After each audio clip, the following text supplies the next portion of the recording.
Les paillettes sont enfin tombées sur le plateau des 12 coups de midi ce samedi 1er avril. Après plusieurs jours de frustration, Céline, l'actuelle maître de midi, a enfin pu proposer le nom de la personnalité. Elle attendait ce moment depuis cette émission des 12 coups de midi. Ce samedi 1er avril, elle l'a enfin fait.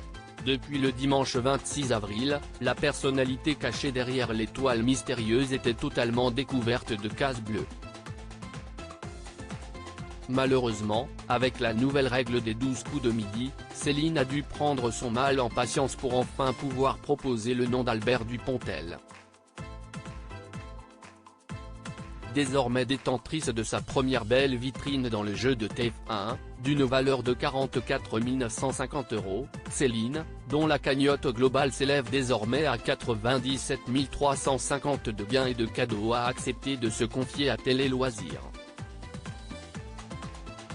Je n'ai quasiment pas dormi les nuits précédentes. Télé Loisirs, aviez-vous peur de vous faire éliminer avant de remporter cette étoile mystérieuse ? Céline, j'avais très envie de remporter cette étoile mystérieuse. Je voyais les cases totalement dévoilées sans pouvoir faire de proposition. On m'a constamment attaqué en duel. Les autres concurrents se disaient qu'ils pouvaient remporter une étoile facilement en me sortant du jeu. Que ressentez-vous quand vous pouvez enfin donner le nom d'Albert Dupontel ? Céline, un énorme soulagement. Je ne voulais absolument pas perdre avant d'arriver à proposer un nom. Je n'ai quasiment pas dormi les nuits précédentes, j'étais sur les nerfs. Il faut prendre en compte ces facteurs de stress et de fatigue imposés par le rythme de tournage. Quand j'ai enfin pu me présenter devant l'étoile, toute la fatigue et le stress accumulés sont ressortis.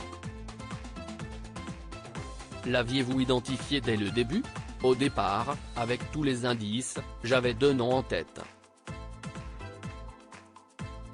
Quand la dernière case se dévoile, je me rends compte qu'il ne s'agit pas d'eux.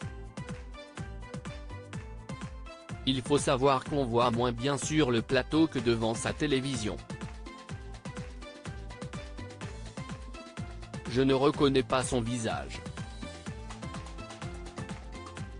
Comment finissez-vous par le reconnaître ? Je suis repassé par les indices. J'ai pris un morceau de papier où j'ai renoté tous les indices que j'avais en tête. J'ai dû refaire preuve de déduction et ça a fonctionné. Céline, les 12 coups de midi, à cause des grèves, certains n'ont pas pu venir pratiquer les jeux chez vous ? Je joue avec mes copains. C'est nous qui faisons nos jeux. Ce sont des soirées quiz qui peuvent durer toute la nuit.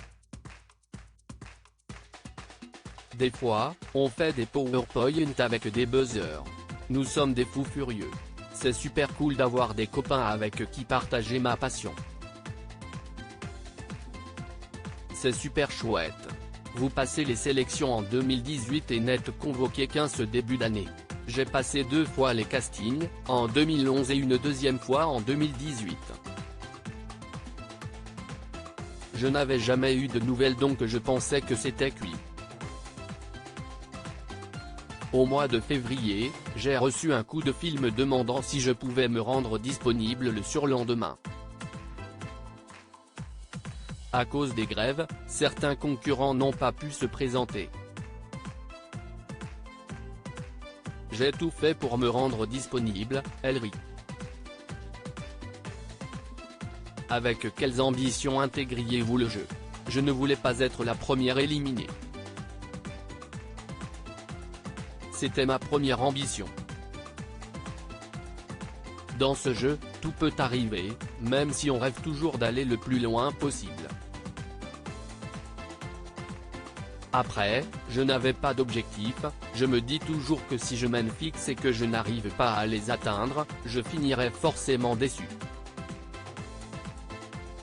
Céline craque en plein tournage et fond en larmes après avoir vécu une semaine éprouvante pour découvrir l'étoile mystérieuse. Étincelle, hashtag les 12 coups de midi, étoile brillante, @TF1 pic. Twitter.com/N5CXFOL33, Jean-Luc Reichmann @JL-Reichmann, April 1, 2023. À lire aussi Céline, les 12 coups de midi, découvrez l'impressionnante liste de jeux télévisés auxquels elle a déjà participé.